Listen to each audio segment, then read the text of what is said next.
سبحان اللہ حضرات، یہ تھے حضرت حافظ و قاری محمد عمران نظامی صاحب قبلہ،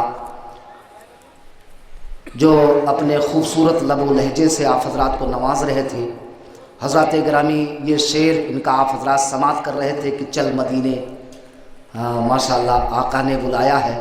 سبحان اللہ، ایک شعر مجھے یاد آیا کہ مدینہ کیسے جاؤں پاس مال و زر نہ پیسہ۔ کیوں مسعود صاحب، اگر جو شعر پسند آ جائے تو تڑپ کے سبحان اللہ ضرور کہہ دیجئے گا۔ بس ایک شعر ہے، مدینہ کیسے جاؤں پاس مال و زر نہ پیسہ ہے، تصور چل مدینے چل۔ اب بولو تو یار، مدینہ کیسے جاؤں پاس مال و زر نہ پیسہ ہے، تصور چل مدینے چل، تجھے کب کس نے روکا۔ تصور چل مدینے چل، تجھے کب کس نے روکا ہے۔ حضرات گرامی، اگر جو ایسے ہی نہیں جا پاتے ہیں تو آنکھوں کو بند کیجئے، گنبد خضرا کو نگاہوں کے سامنے بٹھا لیجئے، مدینہ پہنچ جائیں گے۔ عاشق یہ نہیں گھبراتا ہے کہ میرے پاس پیسہ نہیں ہے۔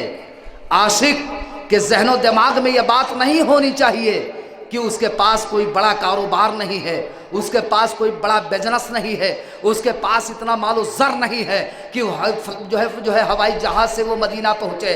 بلکہ عاشق کا مزاج تو یہ ہونا چاہیے کہ آنکھوں کو بند کر لے، مدینے کا تصور کر لے۔ ارے میاں، جب تصور کرو گے تو 7 سمندر پار ہو جاؤ۔ عاشق کا مزاج یہ ہونا چاہیے، عاشق کو اس طرح ہونا چاہیے۔ حضرات گرامی، میں تو وقت ٹائم پاس کرنے کے لیے آ گیا ہوں، کیونکہ آج کے عظیم الشان اجلاس کے جو نقیب ہیں، نقیب ہندوستان حضرت علامہ مولانا محمد الیاس صاحب قبلہ جگدیش پوری، وہ تشریف فرما ہیں۔ انشاءاللہ تبارک و تعالیٰ بس تھوڑی دیر کے بعد ان کے نقابت سے آپ حضرات مستفیض ہوں گے اور اپنے قلب و جگر کو منور و مجلہ فرمائیں گے۔ حضرات گرامی، یہ آپ حضرات خود اپنے ماتھے کی آنکھوں سے دیکھ رہے ہیں کہ شاہد بھائی نے اور ان کے تمام رفقا، ان کے تمام اراکین کے لوگوں نے کس انداز میں اس عظیم الشان اجلاس کو رچایا بسایا ہے۔ تو آپ حضرات اسے کامیاب کریں، اور کامیاب یہ جلسہ جبھی ہوگا جب آپ حضرات بولیں گے۔ حضرات ایک بات اور میں بتا دوں کہ آج کے اس عظیم الشان اجلاس میں پیر طریقت، رہبر راہ شریعت، گلے گلزار سبحانیت، اولاد غوث سمدانی، خطیب لاسانی، حامی سنن، ماہی فتن، حضرت علامہ مولانا سید عبدالرب صاحب قبلہ المعروف چاند بابو بلہری شریف، حضرات گرامی، حضرت کی آمد ہو چکی ہے۔ انشاءاللہ تبارک تعالیٰ ان قریب منبر نور پر جلوہ بار ہوں گے اور ان کے خطاب نایاب سے آپ حضرات مستفیض ہوں گے۔ ساتھ ہی ساتھ عالم نوجوان، واعظ خوش بیان، فصیح اللسان، ساحر البیان، خطیب ہندوستان حضرت علامہ مولانا محمد منظور احمد صاحب قبلہ خطیب و امام شاہی جامع مسجد یاسین گنج لکھنؤ، حضرت کی آمد انشاءاللہ بس تھوڑی دیر میں منبر نور پر ہو جائے گی۔ آپ حضرات ان کے خطاب نایاب سے مستفیض ہوں گے۔ اور ایک بات اور سماعت فرما لیں کہ کل انشاءاللہ تبارک و تعالیٰ آپ حضرات سمنان گارڈن میں پہنچیں گے۔ اچھا، سمنان گارڈن کل کون کون پہنچے گا؟ ہاتھ اٹھا دے۔ سبحان اللہ، سب کے سب سمنان گارڈن پہنچیں گے، اس لیے کہ اس میں ایک عظیم الشان گیر سلمہوں کو میں آواز دوں گا کہ وہ نعت نبی صلی اللہ تعالیٰ علیہ وسلم گنگنائیں۔ آئیے، اس بچے کا بہت اچھا پڑھتا ہے، کیونکہ وہ جو ہے بہت اچھا پڑھتا ہے اور اپنے مخصوص لب و لہجے میں نعت نبی صلی اللہ تعالیٰ علیہ وسلم گنگنا کر کے آپ حضرات کو محظوظ کرے گا۔ آپ حضرات اپنے قلب و جگر کو منور و مجلہ فرمائیں گے، میری مراد عزیزم محمد عالمگیر سلم ہو۔ آئیے اس بچے کا بھی استقبال ہم نعرہ تکبیر اور نعرہ رسالت کے چھاؤں میں کر لیں۔ نعرہ تکبیر، دونوں ہاتھوں کو اٹھا کر کے نعرہ لگائیں، نعرہ تکبیر، نعرہ رسالت، جشن رحمت للعالمین، علماء اہل سنت، نعرہ تکبیر، نعرہ رسالت، اس کے نبی میں جان کو قربان کیجئے، حضرت بلال جیسا گلستان کیجئے اور پیارے نبی کی محفل نعت پاک کے چند شعر ملاحظہ فرمائیں۔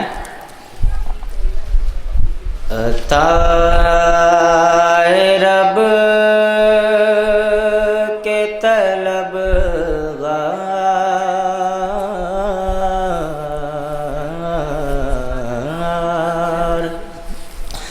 عطائے رب کے طلب گار نعت پڑھنے لگے، عطائے رب کے طلب گار نعت پڑھنے لگے، عطائے رب کے طلب گار نعت پڑھنے لگے، عطائے رب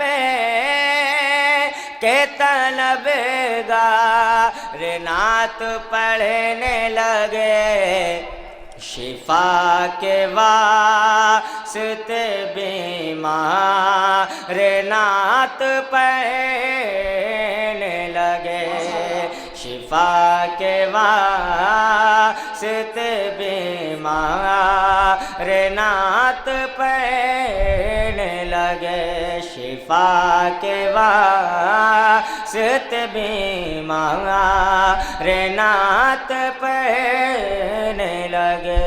اور شیخ ملازہ فرمائے مجھے بھی انہیں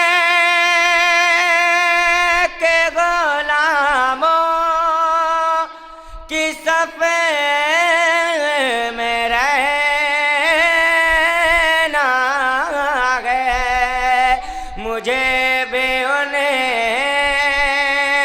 کے غلاموں کی صف میں رہنا ہے، خدا کرے میرا کردار نعت پڑھنے لگے، خدا کرے میرا کردار نعت پڑھنے لگے، خدا کرے میرا کردار نعت پڑھنے لگے، اگر یہ جان لے یوسف میں حسین کسے کہا گیا، اگر یہ جان لے یوسف میں حسن کس کا ہے، تمام مصر کا بازار نعت پڑھنے لگے، تمام مصر کا بازار نعت پڑھنے لگے، لگد میں جب غصہ والوں جواب کا عالم ہے، لگد میں جب